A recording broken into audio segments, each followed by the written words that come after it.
الحمد لله الذي بلغنا موسم الخيرات وفتح لنا أبواب الرحمات وجعل رمضان ومدرسة المتقين وأنزل فيه القرآن هدى للناس وبينات من الهدى والفرقان. أحمده سبحانه وأشكره وأتوب إليه وأستغفره وأشهد أن لا إله إلا الله وحده لا شريك له شهادة تنير القلوب وتثبت الخطى، وأشهد أن محمدًا عبده ورسوله إمام الصائمين وقدوة القائمين وسيد الذاكرين، صلى الله عليه وعلى آله وأصحابه ومن تبعهم بإحسان إلى يوم الدين.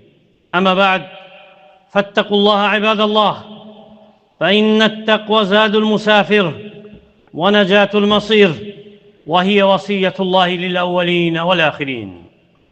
Əziz değerli Müslümanlar, hürmetli kardeşler, ilk önce Allah'tan korkmağı tövsiye edirəm ve təqva müsafirin azüqəsidir ve gedəcək yolun sonluğu için necatdır. O əvvəlkilərə ve sonunculara edilen bir vəsiyyətdir. Ve sonra həmd edirəm ki, Allah Teala çatdırıb bizi Ramazana, əzəmətli bir aya ve Ramazan heç də təqvimdə səhifələyəcəyin bir vərəq deyil, səhifələyib keçəsən. Nə də ki, bədənin təkrarlayıb qəlbin unutduğu bir adət deyil. Ramazan əhəddir, bəndə ilə Rəbbi arasında. Vəddir, elə bir vəddir ki, ruhları dirildir. Qəlbi şəhvətlərdən sındırır. Niyyətləri saflaşdıran bir mövsümdür. Və Ramazanın həqiqiliyini bilmək istəyirsənsə, dərk etmək istəyirsənsə, bax necə Peyğəmbərin baxıb Ramazana. Eşid Ramazanı necə Peyğəmbərinin qəlbi eşidib. Yaşa Ramazanı necə o yaşayıb. Sevinclə, müjdəylə, hazırlanaraq, qarşılayaraq, ciddi səy göstərərək, çalışaraq, əxlaqla, mərhəmətlə, yaxşılıqla və Peyğəmbər sallallahu aleyhi və səlləm Ramazanı ilə qarşılayırdı ki, sanki gələn bir qonağı qarşılayır. Hələ o qonaq qapını döyməmişdən bilirdi kim gəlir, necə gəlir. Müjdəliyirdi onu ilə, ümməti ayıldırdı, oyadırdı ki, bu mövsümün mənasını dərk etsin. Qəlblərində axirət iştahı səfirdi. Öylədirdi ki, Ramazan fürsətdir. Əzəmətli bir fürsət xilas üçün. Kim itirəcəksə onu böyük bir xeyr itirəcək, məhrum edəcək özünü. Çünki bu ay elə belə ay deyil. Onda böyük hadisələr var. O gəldiyində böyük hadisələr baş verir. Bəs edir ki, baxasan, cənnətin qapları açılır hamısı. Böyük hadisədir. Cəhənnəmin qapları bağlanır. Şeytanlar zəncirlənir. Qul üçün Rəbbi arasında gətirəcək bir bəhanə, bir dəlil qalmır. Ona görə bax, Peyğəmbər sallallahu aleyhi və səlləmin orucuna, Ramazanına ən birinci görünüş nədir? Suhur. Suhur yeməyi. Və Peyğəmbər sallallahu aleyhi və səlləmin suhuru heç də dəbdəbəli süfrə deyildi və ya israf bazarı deyildi. Əksinə itayət idi, xeyr idi, bərəkət idi. Çağırırdı əshabını suhura, deyirdi, həlummu ilə qədəl mübarək. Gəlin, mübarək səhər yeməyinə. Öylədirdi onları ki, dərk etsinlər ki, o gecənin qaranlıq dəqiqələrində tikə-tikə yeyilən o loxmalar ondan ibarət deyil oruc. Ondan ibarət deyil Ramazan. Əksinə, o gecələrdə günahları yeyən tövbə olmalıdır. Qəfləti udan zikr olmalıdır. O gecə yeni bir gün dünyaya gətirməlidir. niyyəti saf, təmiz. Deyirdi ki, təsəhharu fə innə fis-suhuri bərəkə. Suhur yeməyin, çünki suhur yeməyində bərəkət var. Bərəkətdir insanın qüvvəti üçün, itaətə dura bilməsi üçün, bərəkətdir qəflət əhlinə müxalif ola bilməsi üçün, bərəkətdir ruzilərin paylandığı vaxtdır, bərəkətdir rəhmətlərin nazil olduğu bir andır. Və bax, onun iftarına necə iftar edirdi? Tezləşdirirdi iftarı. Deyirdi ki, lə yəzəlun nəsu bi xeyr, mə əccəlul fitr. İnsanlar xeyr içərisində olmaqda davam edəcək. Nə qədər ki, iftarı tezləşdirirlər. Və bəzi rəvayətlərdə gəlib ki, insanlar xeyr içərisində olacaq. Nə qədər ki, məğrib namazını tezləşdirirlər. Necə cəm edirdi bu ikisini? Və necə cəm edirik biz? Çünki mümin nəfsinə əzab verməməlidir hidayət yolundan, kənara çıxmaqla, Allahın əmr etdiyindən, qeyrisi ilə Allaha yaxınlaşa bilməz. Peyğəmbər sallallahu aleyhi və səlləm iftar açanda bir neçə yaş xurma ilə açardı, əgər var idisə. Yox idisə quru xurma yiyərdi. Onu da tapmasaydı bir neçə qurtum su içərdi. Sonra qalxıb məğrib namazını qılardı. Və öyrədirdi bunu ilə ümməti ki, iftar heç də acgözlü yanı deyil, əksinə şükürdür, zikirdir, duadır. Ona görə dua edirdi, deyirdi, zəhəbə damə, vəbtəllətül uruq, və thəbətəl əcru inşallah. Susuzluq getdi, damarlar islandı və əcr, savab sabit oldu Allahın izni ilə. Ona görə də ey Allahın qulu bil ki, neçə oruç tutan var ki, orucunu açdıqda o yediyi loxma onu uzaqlaşdırır. Və neçə oruç tutan var ki, orucunu açdıqda şükür gözyaşları onu yaxınlaşdırır. Çünki məsələ heç də boş qabların dolması deyil, əksinə qəlblərin Allahla dolmasıdır. Sonra bax onun Ramazanının gündüzünə ibadət idi. Və gündüz ibadəti heç də təkcə cəsədi üçün deyildi. Əksinə qəlbini də məşğul edirdi, zikr edirdi, Quran oxuyurdu, öyrədirdi, islah edirdi, hidayətə yönəldirdi, mərhəmət edirdi, ümməti tərbiyə edirdi ki, oruc heç də yeməkdən, içməkdən, şəhvətdən dayanmaq deyil. Əksinə həqiqi oruc Allahı qəzəbləndirən nə varsa ondan dayanmaqdır. Deyirdi ki, əs-siyamu cünnə, oruc qalxandır, yəni qoruyandır. Fə-izə kənə əhədukum saimə, əgər sizdən biri oruc olarsa, fələ yarfut və lə yəcəl, pis söz danışmasın, cahillik etməsin. Fə-in imriun qatələhu əv şətəmə, əgər bir kimsə onu ilə vuruşarsa və ya onu söyərsə, fəlyəqul inni saim, desin ki, mən orucam, mən orucam. Ne üçün 2 dəfə təkrarlayırsan? Ən birincisi, səni vurmaq, söymək istəyən üçün. Ona xatırladırsan ki, sən oruçsan, mən orucam, heç də zəifliyimdən deyil, cavab verə bilərəm, lakin orucdur mənə mani olan. İkincisi, öz nəfsivə xatırladırsan ki, sən oruçsan, dayan nə edirsən? Ona görə həqiqi oruç tutan, o kəsdir ki, dili qeybətdən oruç tutub, o kəsdir ki, gözü haramdan oruç tutub, o kəsdir ki, qulağı fitnə eşitməkdən oruç tutub, o kəsdir ki, əlləri əziyyətdən oruç tutub, o kəsdir ki, qəlbi kindən, həsəddən, təkəbbürlükdən oruç tutub. Ona görə ey oruç tutan, əgər insanlardan dilinlə hələ də nəsə yiyirsənsə, onların namusuna, şərəfinə dil uzadırsansa, fitnəni alovlandırıb, düşmənçiliyə körük vurursansa, sonra deyirsən ki, mən oruç tutdum, mən orucam, bax, cəsədindən nə oruç tutub. Sonra bax, Peyğəmbər sallallahu aleyhi və səlləm necə Quran oxuyurdu Ramazanda. Cəbraillə qarşılaşanda, Peyğəmbər sallallahu aleyhi və səlləm Cəbraillə Quranı öyrənib öyrədirdilər. Ramazan ayında Quran tilavəti onun qəlbinə daxil olanda düşünməsini artırırdı.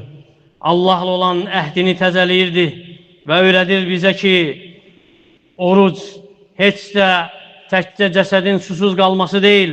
Əksinə, əgər cəsəd susuz qalırsa, Allahın kəlamı ilə qəlb nəmlənmirsə, orucun bir faydası yoxdur. Şəhru Ramadanəl-ləzi unzilə fihil Quran. Ramazan ayı hansı ki, onda Quran nazil olub. Ona görə Ramazan bil ki, həm də heç də təkcə dillə Quranı xətm etmək deyil, Ramazan ayı həmçinin qəflətə xitam verməkdir. Ramazan ayı hidayət qapılarının açılmasıdır qəlb üçün. Və bax, həmçinin Peyğəmbər sallallahu aleyhi və səlləmin Ramazanda qafilləri sirkələməsinə, nə ilə? Səxavəti ilə. Ən səxavətli insandır və Ramazanda daha səxavətli olurdu. Elə ki, Quran qəlbinə qarışırdı. Quran qəlbinə qarışandan sonra səxavətini aşırıb-daşırıb onun ovcuna əlinə tökürdü. Ehtiyac sahibini yedirdirdi, kasıbı geyindirirdi, yetimə gülümsüyürdü, təbəssüm edirdi. Qəlbi sınmışa, dağılmışa mərhəmət edirdi. Ey Ramazanda Quranı oxuyan, bax nəticəsini əlində görürsən, yoxsa yox. Əlində olan ruzidən, əlində olan azüqədən, kasıbların payı var, yoxsa yox. Ehtiyac sahibi səndən istədikdə, üz çevirdiyində Allahdan, xəzalətdən göz yaşın var, yoxsa yox. Və həmçinin Peyğəmbər sallallahu aleyhi və səlləm Ramazan ayı ağır olsa da orucunu tuturdu. Bəzən şiddətli istidən, bəzən şiddətli susuzluqdan başına soyuq su tökürdü. Həmçinin ağzını, burnunu yaxalayırdı və həmçinin Ramazanda misvak işlədirdi. Təravih namazı qıldırıb əshabına bir neçə gün, sonra onlara fərz olunacağından qorxduğu üçün evinə daxil olub çıxmayıb və soruşulub Ayşə radiyallahu anhadan Peyğəmbər sallallahu aleyhi və səlləmin Ramazandakı namazı deyərdi ki, Peyğəmbər sallallahu aleyhi və səlləm Ramazanda və qeyrisində 11 rükətdən artıq qılmayıb. Və Peyğəmbər sallallahu aleyhi və səlləm Ramazanın hamısında itaət edib, ibadət edib, səy göstərib, çalışıb. Lakin son 10 günü istisna edib, ibadəti daha da artırıb, son 10 gündə etikaf edib məsciddə və deyib ki, Qədir gecəsini Ramazanın son 10 günündə axtarın. Buydu onun Ramazandakı həyatı, Ramazanı qarşılamaq, müjdələmək, bərəkətli səhuru etmək, sünnə ilə iftarı açmaq, gündüzləri zikr etmək, səbr etmək, Quran oxumaq, düşünmək, mərhəmət etmək, səxavətli olmaq, oruç tutmaq, həm əzaların, həm qəlbin orucunu, gecələrini də ibadətdə keçirmək. Ona görə də diqqət etək oruç tutan, Ramazanı səhlənkarlıq bazarına, gecələri boş-boş oyaq qalıb, boş əyləncə ilə məşğul olma bazarına çevirmə. Bil ki, günlər sayılıdır və bir şey ki sayılıdır, tez gəlib, tez gedəndir, gecələr qısadır, vəd olunmuş, görüş yaxındır. Kim Ramazanı itirəcəksə, bilsin ki, ömründən əvəz olunmaz günləri itirir və sonra bil ki, Allah Teala varlıdır, zəngindir, ehtiyacı yoxdur, möhtac deyil bizim onun üçün etdiyimiz əməllərə. Lakin öz rəhməti ilə bizi əhatə edib, bizim üçün bu orucu fərz edib ki, bizi yüksətsin, rəhm edib bizə, əziyyət vermək istəməyib, yorğunluğa salmaq istəməyib, əksinə oruc ayələrinə baxsan, görəsən buyurur ki, o sizin üçün asanlıq istəyir, çətinlik istəmir. Buyurub ki, ya eyyühəl-ləzīnə əmənu, kutibə aleykumus-siyamu kəmə kutibə aləl-ləzīnə min qablikum, ləalləkum təttəqun. Ey iman gətirənlər, sizdən əvvəlkilərə oruc fərz edildiyi kimi sizə də fərz edildi, bəlkə Allahdan qorxasız. Hikmətini vurğulayıb, bu ibadətin əmr olunmasının, o da Allahın qorxusudur, təqvadır. Ona görə qorxun Allah Teala'dan, azüqə götürün özünüzə bu təqvadan, bu xeyirdən və xatırlayın ki, keçən Ramazan sizinlə, bizimlə insanlar vardı, bir yerdə oruç tuturdu, namaz qılırdı, lakin bugün torpağın altındadılar və neçə səslər vardı, məscidləri doldururdu. Lakin bugün xatirələrdə qalan xəbərlərdir. Nə qalıb ömründən istifadə et. Bil ki, ömür oğurlanır və günlər də axıb gedir. Və əgər istəyirsən, Ramazan Peyğəmbərinin etdiyi kimi olsun, istədiyi kimi olsun. Elə sözünə aydın bir yol seç, xəyallara qapılma, boş arzulara ümidlənmə.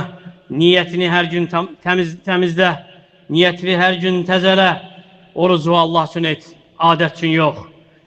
Gecələri qıldığın ibadətləri Allah üçün et, göstəriş üçün yox, oxuduğun Quranı say üçün yox, Allah üçün et, orucunu qoru. Elə etmə ki, orucun təqvadan yox, azlıqdan ibarət olsun. Çəkin yalan danışmaqdan, yalancı şahidlikdən, ədavətdən, çəkim, pis söz danışıb, pis əməl etməkdən kim yalancı şahidliyi və ona əməl etməyi tərk etməzsə, Allahın onun yeməyini, içməyini tərk etməsinə ehtiyacı yoxdur. Və deyib ki, sallallahu aleyhi və səlləm elə oruçdan olacaq ki, onun orucdan payı ancaq azlıq qalacaq ona, susuzluq qalacaq. Elə gecələri ibadətdə keçirən olacaq ki, ona yalnız yorğunluğu qalacaq. Ona görə də Ramazanı ibadətdə keçir, təravih namazlarını qorxu ilə qıl, saya diqqət et. Saya diqqət etmək əksinə qəlbə diqqət et və kim imamla, başlayıb imamla bitirərsə namazı, onun üçün gecə namazının savabına ümid edilər və Qurandan özün üçün pay götür. Elə etmə ki, Ramazan çıxdığında həqiqətən Qurandan nəşə eşitməmiş çıxasan, əksinə Qurandan hər gün üçün payın olsun. Oxu düşünərək, az olub, həyasız çoxdan, həyatsız çoxdan daha xeyirlidir. Nə bacarırsan Allahın kəlamından oxu və duanı da çoxalt. Və hər bir müsəlman duanı çoxaltmalıdır bu ayda. Yalvarmalıdır Rəbbinə, seçməlidir duaların qəbul olan vaxtını. Və bəs edir ki, düşünəsən ki, əbəs yerə Allah Teala oruc ayələrinin içərisində duanı xüsusilə vurğuluyub və qeyd edib ki, dua edəsiz və deyib ki, وَإِذَا سَأَلَكَ عِبَادِي عَنِّي فَإِنِّي قَرِيبٌ أُجِيبُ دَعْوَةَ الدَّاعِي إِذَا دَعَنِ Bəndələrim səndən məni soruşurlar, mən yaxınam, dua edənin duasına cavab verərəm. Ona görə də neçə dua var ki, sadiq səbimi qəlbdən edildiyi üçün, sahibi üçün neçə xeyir qapısı açıb. Ona görə dua et özün üçün, nəfsin üçün, ailən üçün, millətin üçün, ümmətin üçün və sonra kasıbları da unutma, ehtiyac sahiblərini unutma, sədəqə ver, yedizdir, iftar açana iftar ver, ehtiyac olana kömək ol, kasıbların evinə sevinç daxil et. Bil ki, bu Allahla ziyana uğramayan bir ticarətdir və son 10 gün Ramazanın ruhudur. O günlərdə daha çox səy göstər, gecələri dirilt, ailəni oyat, Qədir gecəsini axtar, bil ki, Qədir gecəsi 1000 aydan daha xeyirlidir. Qoyma o günlər yanından adi günlər kimi keçib geçsin. Allah Teala bizim üçün Ramazanı hidayət ayı etsin, adət ayı yox, tövbə ayı etsin, qəflət ayı yox. Ramazanda bizi Quran oxumağa müvəffəq etsin. Boş-boş əyləncədən, gecələri boş keçirməkdən bizi uzaq etsin. Allahım, oruclarımızı, ibadətlərimizi, dualarımızı qəbul et. Dilimizi, qəlbimizi, əməllərimizi islah et. Bizi, valideynlərimizi, ailəmizi oddan azad et, xilas et. Allahım, İslamı, müsəlmanları izzətli et. Harada kəsib müsəlmanlar varsa onlara kömək ol. Bəlanı zəif müsəlmanların üzərindən qaldır. Ümmətin kəlməsini haqq üzərində cəm et. Ölkəmizi, digər müsəlman ölkələrini xətadan, bəladan qoru. Bizi eşidib faydalardan et. Əqulu mə təsmə'un və əstəğfirullaha li və ləkum və lisəiril muslimin min kulli zəm fəstəğfiruhu innəhul ğafurrahim. Elhamdülillahi Rabbil ələmin və salatu və salamu alə əşrafil ənbiyyə vəl mürsəlin nəbiyyə Muhammedin və alə alihi və sahbihi və səlləmə təslimən kəthira. İbadallah, innallaha ya'muru bil adli vel ihsani ve ita'i zil qurbah ve yenha anil fahşai vel munkari vel baghi. Ya'izukum la'allakum tezekkerun ve aqimus salat.